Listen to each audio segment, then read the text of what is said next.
So guys यो चाहिँ यहाँ ट्र्याक्टर एक्सिडेन्ट भएको छ। यहाँ चाहिँ एकजना मान्छेको मृत्यु भएको छ।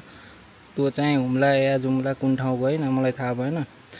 त्यो ठ्याक्क यो एक्सिडेन्ट हुने बित्तिकै त्यो हाम्रो चापकोट भन्ने ठाउँमा हस्पिटल लगेर चाहिँ नपुग्दै मरिसक्यो हो। तर अहिलेसम्म लिन आएन, 5 दिन भयो। अब घरबाट लिन आएन के भयो थाहा भएन।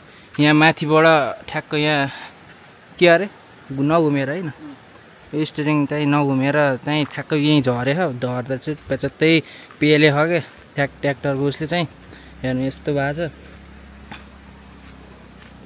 ठ्याक्क उल्टे भएको छ पुरै। यहाँ चाहिँ रगत थियो अरे होइन। हामी चाहिँ अब कति 5 दिनपछि आएछ म एक्सिडेन्ट भएको हेर्न होइन। यस्तो भएको छ हेर्नु पुरै यस्तोरी त्यो मान्छेसँग चाहिँ लाइसेन्स पनि थिएन अरे। रक्सी खाएर चलाउने त्यस्तो गर्नु त भएन नि, लापरवाही गर्नु त भएन नि चलाउन चाहिँ। त्यही भएर गाइस यस्तो यो लापरवाही गर्नुहुन्न है, रक्सी खाएर चलाउनु हुन्न। हेर्नु त यस्तो छ